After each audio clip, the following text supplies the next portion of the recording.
He shrugged. Your father will not find a better machinist than me, especially one who will work the hoot owl shift. I think, anyway, you should tell your father. He ought to be proud of what we do here. When our rocket flies, really flies, I'll tell him then, I promised half-heartedly. He beamed. Good. This next one will fly. I think I will have it ready by this Wednesday. I decided to push my luck. Mr. Bykowski, could you make me 2? He made me 3. On the following Saturday, Ox 2, 3, and 4 were ready, built exactly as he had described. Once more, we went up to the clearing behind the mine.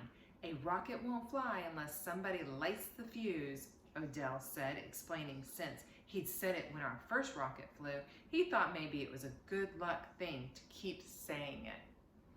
Sherman wanted to light the fuse, but I worried whether he could get away from it fast enough. Don't you worry about me, he said, with such intensity that I instantly gave in. In a lot of ways, Sherman was the least handicapped person I'd ever known. He lit the fuse and ran back to a rock. Flames burst from Oct 2. It sat for a moment, spewing smoke and sparks and rocking on its fins. Then it jumped 10 feet into the air, turned and zipped into the woods behind us, ricocheted off an oak tree, rebounded back to the slack, twisted around once, twanged into the boulder Quentin and I were hiding behind, jerked 20 feet into the air, coughed once, and dropped like a dead bird. I had kept my eye on it the whole way, but Quentin had more wisely buried his face in the slack, his hands over his head. I tapped him on his shoulder and he jerked his head up, slack spilling out of his nose. It's down, I told him as I crawled to my feet. Odell ran to Oct 2 and began a wild little dance over it. It flew, he sang. It almost killed us, Roy Lee said hoarsely as he climbed out of the ditch he'd thrown himself into. He walked up to Odell and waited patiently until the boy had stopped gyrating. He kicked at the hot rocket. But it did fly, didn't it? We were all shaking with delight.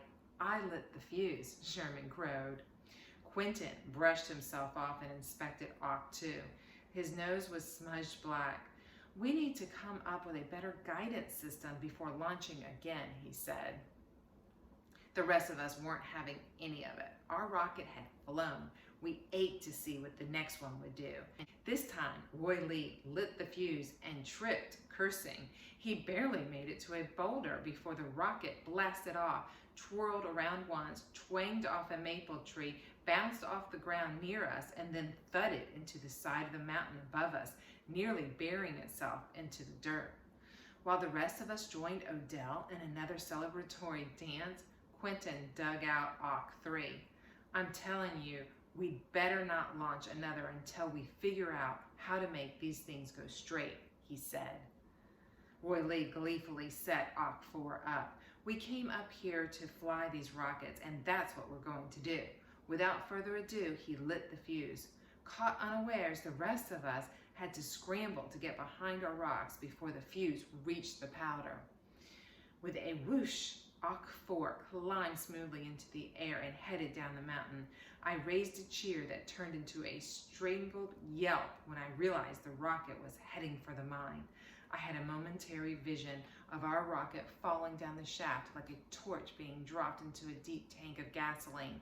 When I saw that the smoke trail was angling off to the left of the tipple, I knew we had escaped at least that particular disaster. Still, I had a little doubt that there was going to be trouble. I felt a deep heaviness in my stomach, like all my insides were going to come out through my toes. I felt like kicking myself for launching so close to the mine. I was the leader of the BCMA, and it was my fault. How could I have been so stupid? I knew the answer. Couldn't blame it on anybody but myself. I had agreed to launch it close to the mine because I didn't really think our rockets were going to work. There was no sense in all of us going after our rocket, so after a brief discussion, it was decided Quentin and I would go. He and I, after all, had designed what had suddenly become to Odell the blamed thing. The others headed off to circle around the mine to the road. I steeled myself for what was going to happen next, hoping that maybe, just maybe, Ak-4 had fallen somewhere we could retrieve it without being seen. We silently stole down the mountain and slipped like ambushing Indians through the open gate in the back of the tipple area where Dad's grimy little brick office was. It was Saturday, but Dad was at his office as he often was on the weekend. He saw us before we saw him. The miners had a special yell, a whoop, when they wanted to get attention in the mine, and they often used it on the surface too. I heard Dad's whoop and looked up and saw him on his office porch with two other men. They were dressed in coats and ties. They had to be men from the Ohio Steel Mill that owned us, since they were the only men I ever saw wearing a coat and tie in Coalwood, except at church or the clubhouse when there was a party. I spotted Ak-4 lying forlornly in the coal dust beside the railroad track. There was a big chunk out of the brick wall of Dad's office. It didn't take a genius to realize what had happened or how it would be perceived. The BCMA had rocket attacked the coal company. In the darkness of the mine, the signal from one miner to another to approach was a roll of the head, so the light from his helmet lamp made a circle. They were so used to doing it, I'd seen helmetless miners, forgetting they were outside in the full daylight, roll their heads when they wanted somebody to come in their direction. Dad rolled his head at me, and I got to him in a hurry. He was so mad, he was huffing and puffing. I was afraid he was about to go off into one of his coughing fits. I told you to stop this, didn't I? He barked. You could have killed somebody with that thing. I was at least relieved to hear a rocket hadn't hit anybody. Dad came off the porch and picked the rocket up. This looks like company property to me. Where did you get it? I was too scared to reply. It wasn't that I was afraid of being hit or anything like that. My father had hit me only once in my entire life. I was about 7 years old and playing with my dog Little Bit around the old mine shaft down from the tipple. I climbed inside the old shack that enclosed it just to look down the deep dark hole. Little Bit came inside and ran to me. I don't think he even noticed the hole until he was almost on it. He leapt for me and almost made it. It was a 640-foot drop straight down. Dad brought Little Bit's limp body home that night, and while I wailed, turned me over his knee and gave me 3 good whacks. Then he helped me bury Little Bit on the other side of the tracks. I made him take his helmet off so I could say a prayer. Dear God, I whimpered inconsolably, please kill me too, because I got Little Bit killed. That's a terrible prayer, Dad gasped. Do it over. Pray for Little Bit's soul or something. All right, I said dutifully.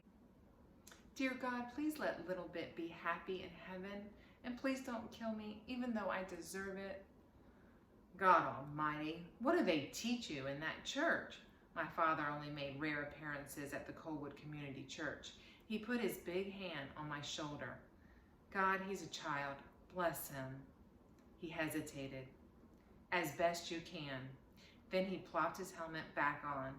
Come on, let's go see what your mom's got for supper. Now, one of the Ohio men laughed and the other one joined in. Their laughter, like braying mules. Looks like your boy wants to be a rocket scientist, Homer. He doesn't know what he wants to be, Dad said, leveling a steely gaze at me. But I know what he is. He held up the rocket. He's a thief. He inspected the weld at the base, and so is the man at the mine who helped him.